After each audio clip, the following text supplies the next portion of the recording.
to see you in just a moment. We'll be talking cleavage competitions.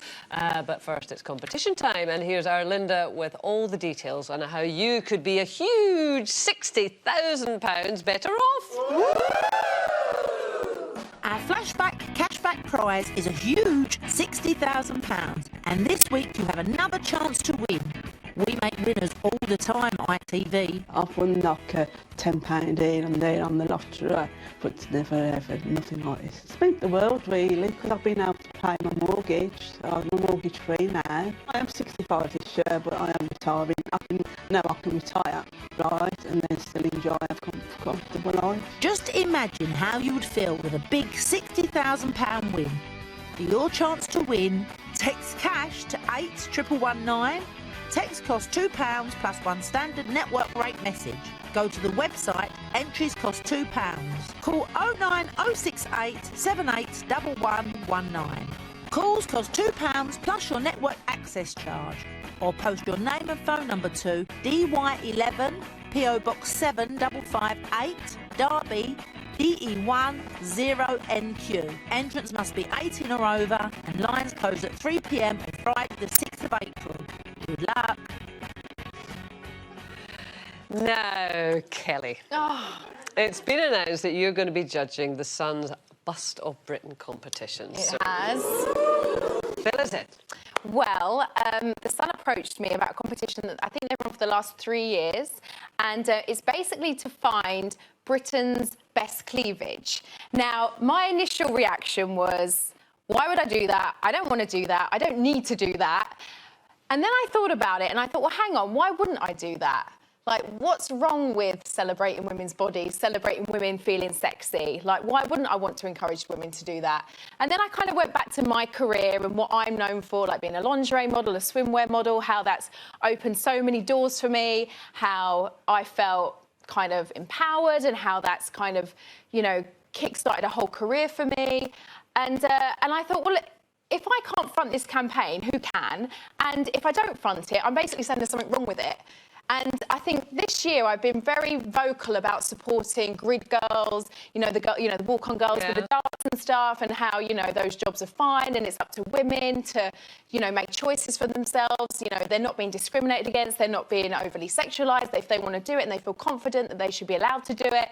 So I felt that it was something that I could confidently do, and I felt like I was at an age where I don't have like the best body. I'm not a 20-year-old lingerie model anymore. Not bad.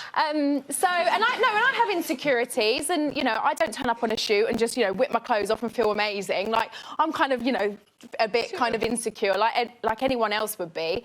And so I just felt like it would be a fun thing to do, and so yeah, I got involved.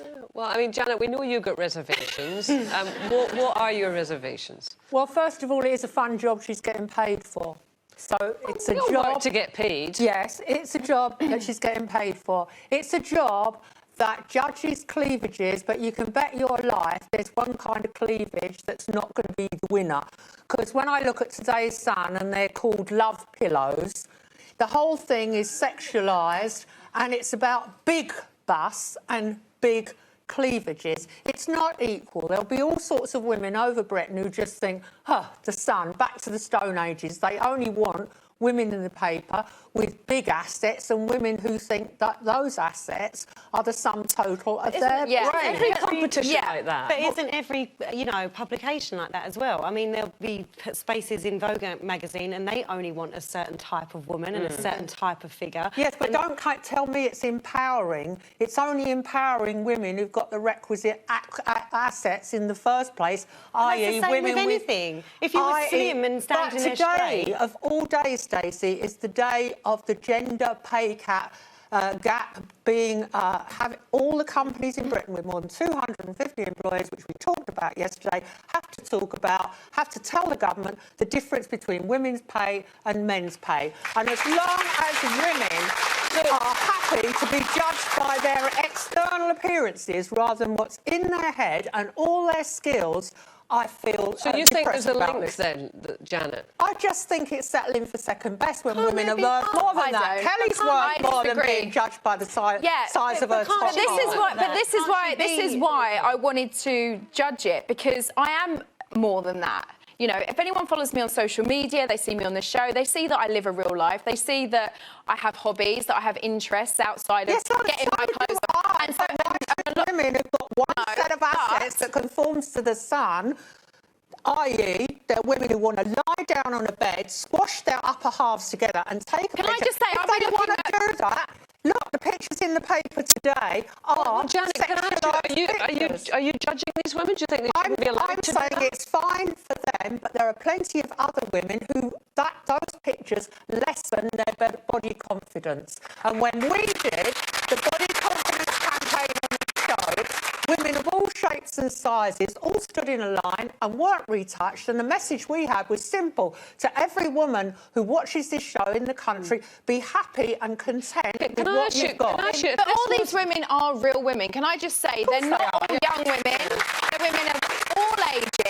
They're women that have careers, and they're women that think, oh, why not? You know, if the prize is £5,000, you get to go to Ibiza for a holiday. We're going to do a lovely photo shoot. All the people involved in the campaign are women. Everyone on set, when I did my let's just get some comments. Just get some comments. It's interesting to see them comment. Ellie says, I don't think there's anything wrong with it. At the end of the day, it sounds like a bit of fun.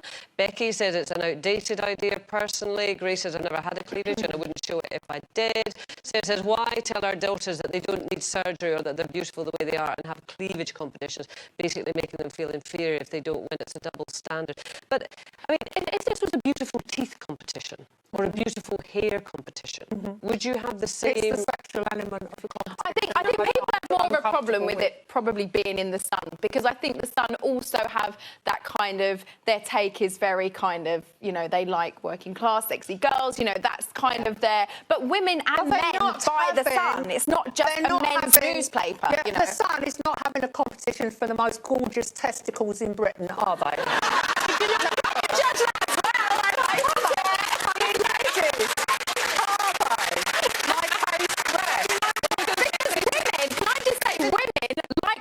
Other women, I'd much rather look at a beautiful women. That pair of men's testicles will not sell one newspaper. They're not that attractive. As we move forward and, you know, the feminist movement is more empowered and women feel more like they've got a voice, isn't it that they have choice? And if it is your choice to do or enter this competition, or in fact to front this competition, it's about having a choice. Okay, I agree with you, Stacey, but don't tell me it's good for all women. No, there's nothing good for all women and nothing good for humans. It won't help women get equal pay. It won't help women feel better I have to say, I themselves. share some of Janet's reservations here, I must say. I mean, I do have no This problem... is good because Stacey, because Kay's supposed to be neutral and she's... Well, no. But, I mean, I have nothing, you know, no problem with the body, the female form being out there, and I think, you know, the body confidence. But I do, I have to say, have a little bit of an issue with the language. You know, you lot just can't stop plumping your love pillows.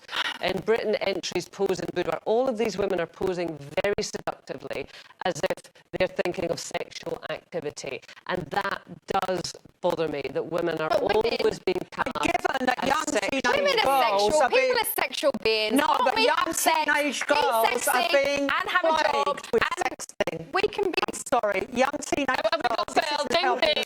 Ding, ding. Yeah, but Thank you, ladies. I'm not asking. That's all for today.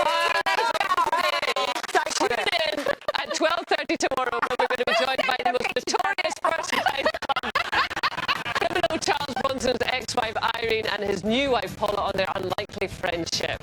Goodbye.